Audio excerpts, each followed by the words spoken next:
teach you how to think correctly. The largest gap between successful and unsuccessful people in life is the thinking gap. I'm not talking about being smart. I'm not talking about an IQ. I'm talking about how you think, how I think. Successful people think differently than unsuccessful people. Wise thinking leads to right living. Stupid thinking leads to wrong living. If you want to have a fulfilled life, you have to fill your mind correctly.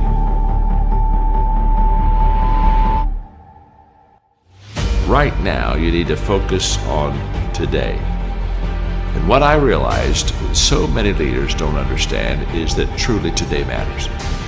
And we overestimate what we can do tomorrow. We over-exaggerate what we did yesterday, but we underestimate what we can do right now. The only time you have, the only time I have, is now. So the question for all of us is, what am I doing with now? The great leaders, they're present in the moment, and because of that, they maximize the moment. So if you're tempted to take that faraway glance, well, glance. But get right back to the present moment. Because today, you're preparing to make tomorrow a success.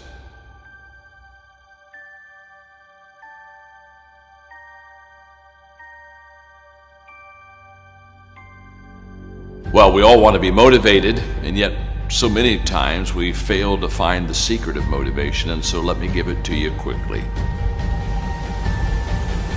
Just do it. Motivation is not the cause of action, it's the byproduct of action. There's a lot of difference. If I think motivation is the cause of my action, then I'm going to wait to be motivated before I do something. But if I realize it's the byproduct of my action, then I'll start doing something. And then guess what? Motivation will come up and zap you, and all of a sudden you feel good and you're glad you're doing it. And you're saying, wow, this is truly wonderful.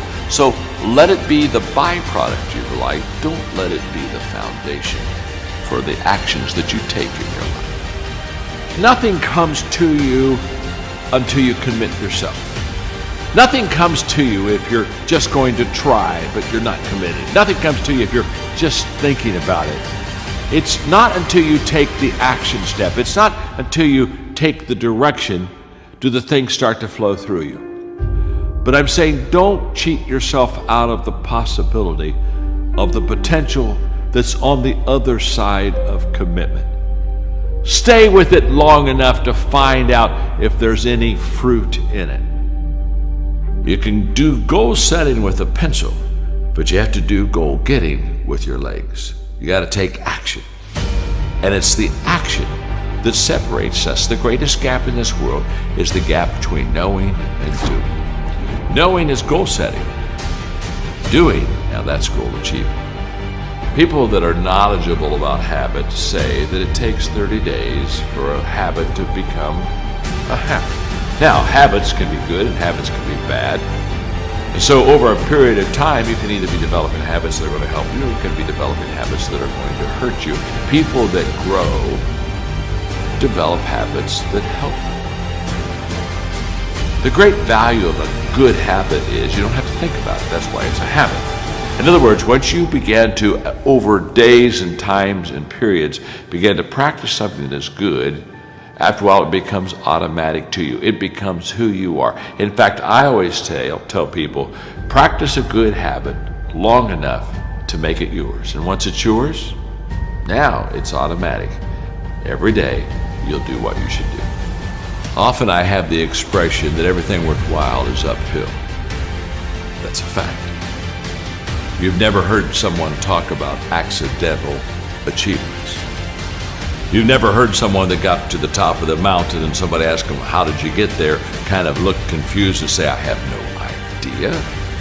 They know how they got there. The reason they know how they got there is because they had to walk all the way up the mountain. Nobody lifted them. There were no shortcuts. There's not an elevator. There's not an escalator. It's all effort that gets you to the top of the mountain. What I want you to understand is that inspiration does a lot better when it's coupled with perspiration. There are a whole lot of people, they want to be inspired in great things, but they don't want to do the hard work. to achieve those great things. It's not either or, it's both and. So I really trust today that you will just kind of roll up your sleeves, look at something you haven't tackled for a while, dive in. You'll be amazed that once after you do the work, you get inspired. Don't wait to get inspired before you do the work.